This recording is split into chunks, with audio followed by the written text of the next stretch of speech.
So this financial framework that I'm going to share with you today provides for the major building blocks of a solid financial end state. Essentially, this framework has a floor, a ceiling, two rails, and several steps inside of it. Hi, I'm Mike Potter, and I'd like to welcome you to the True Wealth Financial Show, a show dedicated to providing you the information and inspiration to navigate financial decisions, intentionally build wealth, and retire with confidence. I appreciate you taking the time to tune in. Please feel free to like, share, and subscribe so you don't miss any future episodes. Additionally, you can find more information and resources on our website at truewealth.show. And now, let's get on to this week's episode. Hello. Welcome to another episode of the True Wealth Show. As always, I'm so glad you're here. Thanks for taking the time to watch or listen to this show. In today's episode, I want to introduce to you a financial framework. A framework is an essential supporting structure or concept. It's not a plan, it's not a strategy or even a tactic, but it's just as equally as important to that. This framework provides the overarching or umbrella for all financial activities, whereas a plan is more specific in nature and has actionable steps. So this financial framework that I'm going to share with you today provides for the major building blocks of a solid financial end state, but it doesn't give you the underpinning details of each aspect. Within each step, there's going to be a lot of nuances associated with that and interdependencies upon the other building blocks. Essentially, this framework has a floor, a ceiling, two rails, and several steps inside of it. If you want to get a copy of this financial framework, you can go to truewealth.show, click the resources tab, and you will find it on that page called financialframework.PDF. And it might help you visualize this as we are going through it. So let's first talk about the floor. The floor starts with money management or cash flow planning. This is critical for no matter what stage of life you're in. For wealth builders, it's extremely important, as well as it's important for retirees. For wealth builders, your income is your number one wealth building asset you have. The average American, the average household in America makes about $70,000 a year on average. Household, not everybody. Some make more, some make less. But that means on a 40-year working career, about $2.8 million are going to pass through your hands. They're going to come in from your income and they're going to go out in your expenses. And if everything comes in and everything goes out, then there's no money to actually do anything with in terms of wealth building. So money management and cash flow planning is the underpinning really to all of this. It's equally important for retirees. Retirees generally are living off of a fixed income or a certain amount of income each month, either intentionally or due to circumstances. And you have to run the risk of not running out of money on the back end if you're pulling money from your retirement assets. So this is still equally important. Having a cash flow plan, having a budget is the primary tool to manage your money. So many people hate this step. So many people undervalue this step. So many people begrudge this step. But the reality is you have to manage your money or someone else will. The first rail is that of estate planning. So if you notice on the diagram, if you downloaded it, there are essentially two rails. The first one on the left is estate planning. So everyone needs an estate plan. It doesn't matter whether you're poor or wealthy or building wealth or retired, no matter where you're at, everybody needs at least a basic estate plan. This plans for either death or incapacitation, meaning you're in a vegetable state, brain dead, you're in a coma, things like that. At a minimum, there are 3 documents that everybody should have: a will, a power of attorney, and a health directive, or what's also referred to as a living will. Those documents outline the responsibilities as well as the people who are engaged in helping you make decisions for you, executing things on your behalf, and in terms of your will, who gets what. Now, obviously, as you build more wealth, as you get up the various other steps associated with this framework, there's more complexity that could be involved from a trust perspective, from various kind of different decisions, people, roles, etc. But even at a base level, everybody needs an estate plan. The right rail, the right guardrail, if you will, is that of insurance. So insurance protects the financial impacts of bad events occurring. The reality is we live in a world where bad things happen. And when there's an event, and then a lot of times there's a financial impact because of that event. There's a house fire. That's an event. There's a financial impact to that. There's a car accident. That's an event. There could be a financial impact to that. There's a death or a disability. That's an event. There could be a financial impact associated with that. Well, what insurance does is it allows you to transfer the financial risk from you to a financial firm, an insurance firm, which then potentially protects your wealth. It transfers that financial impact of those events. Now, the thing is, we don't know if those events are going to occur or not, but there's a risk of them, and we want to minimize the impact to our wealth in case of those events occurring. There are generally 6 to 7 different types of insurance: health insurance, life insurance, auto, homeowners or renters if you're renting, disability, long-term care, and potentially personal liability umbrella protection. The idea with insurance is you want to have the right amount, but not too much, kind of like that Goldilocks thing. Warm enough, but not too hot. You want just the right amount. So that takes care of our 2 rails, right? So everybody needs an estate plan and everybody needs some level of insurance. Then after that, there are 7 steps, or what I call the path to financial success, outlined of what to do first, what to do second. So assuming you're managing your money, you have a good cash flow plan, you're doing a monthly budget, this is then the steps of what to do with the extra income that you have that's not going out in expenses. So number 1, what do? We get a minimal emergency fund. That is $1,000 placed in a savings account saved for emergencies. So emergencies are unknown, unexpected events that could occur. Air conditioning goes out, medical emergency, copay for an ER visit, lost wages for some reason. Now, $1,000 is not going to be enough to cover you from everything, but what it does do is it puts a little bit of buffer for you between you and life if you're like most people, 70% of Americans, who are living paycheck to paycheck. So that is the first step, is to get $1,000 in an emergency savings account. The next then goal would be to eliminate all of your non-mortgage debt. So think credit cards, car loans, student loans, boat loans, RV loans, signature loans, collateral loans, any type of loans that are non-mortgage related. Ideally, we want to eliminate them. Why do we want to do that? Because again, your wealth, your number one wealth building asset is your income.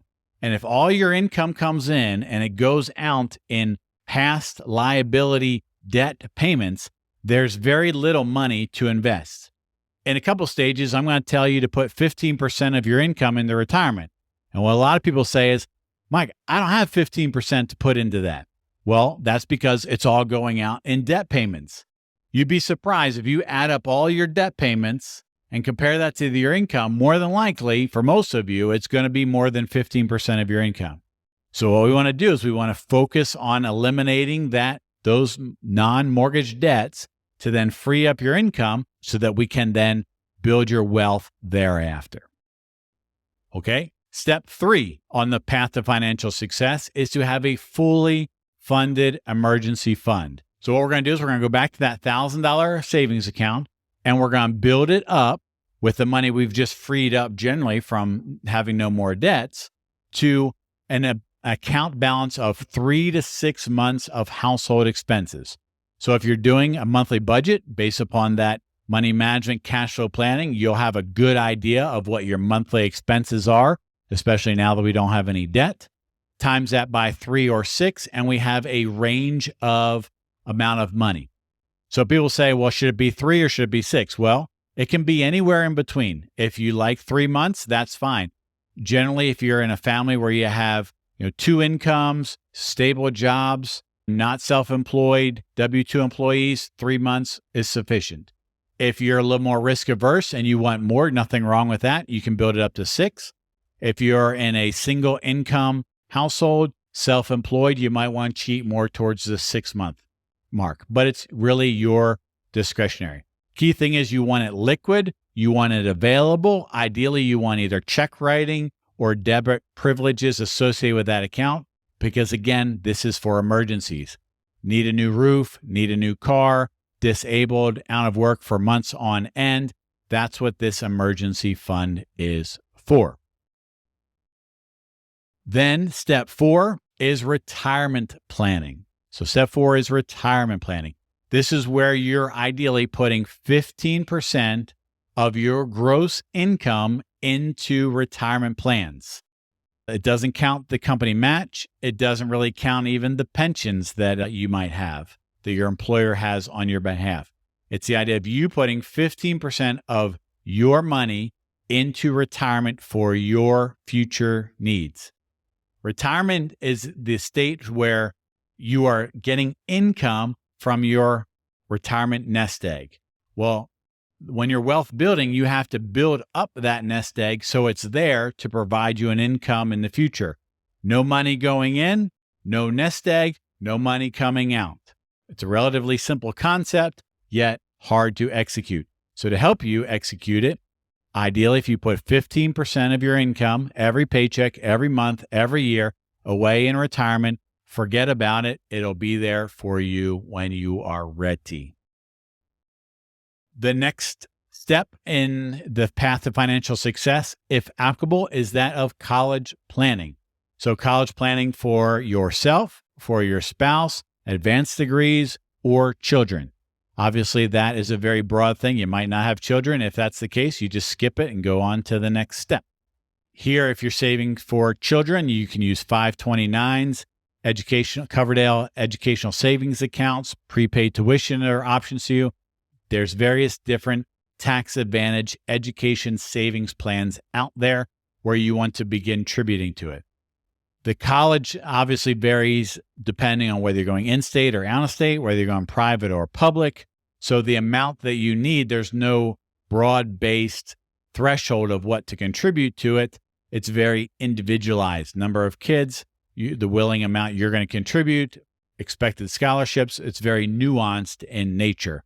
So, but the idea is you want to have a plan for it, and you want to ideally being consistently contributing to it, but not before you contribute to your own retirement. Why is that? College planning comes after retirement planning contributions because even though on a timeline, your kids generally will go to college before you retire, the thing is your kids might not go to college. You are going to retire. You're going to not have an income either because you're tired and you quit, you get fired, you're disabled, you can't do it anymore, or something happens to you. The marketplace shifts. Generally, you're going to need an income your entire life. There's ways for the kid to pay for college without your help. So that's why it comes after retirement planning. The next step on the path to financial success is that of paying off your mortgage. What a day that will be when you are 100% debt free. So at this point, we have 3 to 6 months of savings in the bank. We're putting 15% of our income to retirement. We have a plan for kids' college, and we have paid off the mortgage. Think about that wealth building tool you have now. When you get paid, all you have to pay for is food, gas, utilities, a little bit of insurance, and all the rest of that is now yours to spend, to give, and to build wealth. And that's what step 7 is. Step 7 is to build wealth and be generous, give it away, help others, prepare for your future, be intentional about what you are doing with your life based upon making that compelling why and that vision a reality. Just like every other structure, there's a ceiling on top. So we have a floor, we have our 2 supporting rails, we have 7 steps in between, and on the top ceiling, we have tax planning or tax management. As good American citizens and patriots, we want to pay every penny to Uncle Sam that we legitimately owe. But we don't want to overpay him. We don't want to tip him for good service. We don't want to contribute more to the Treasury coffers than we legally have to. And so you want to take advantage of every legal tax provision and regulation you can to minimize your tax burden. Generally speaking, as a general rule, in retirement, taxes is your number 1 largest expense. Because for most retirees, especially if they've done this stuff, your mortgage is retired and eliminated. You no longer have it. At age 65, you transition onto Medicare for most of you, so you don't have the large health insurance premiums anymore. Therefore, taxes become your number 1 expense, especially as you're getting into that required minimum distribution age. But there's a key. You can do a lot of things, especially in retirement, to minimize that future tax burden. There's nothing noble about paying more tax. You don't get a nice badge for saying, I overpaid my taxes this year. Right? That doesn't happen. So there you go. This is a financial framework that's available to you. We are going to unpack all of these steps and nuances in various different episodes going forward, but I wanted to present this overarching framework to you for reference. Again, you can get a copy of it at www.truewealth.show. Click the resources tab. So here is your micro action for the week. What I want you to do is to identify where on this framework you are and what your next step is. You might be just starting out and you might need to work on money management. You might have to shore up one of your 2 rails, estate planning or insurance. You might have all that taken care of and you might be on those steps. What step are you on and what is your next step? What I want you to do this week is identify where you are.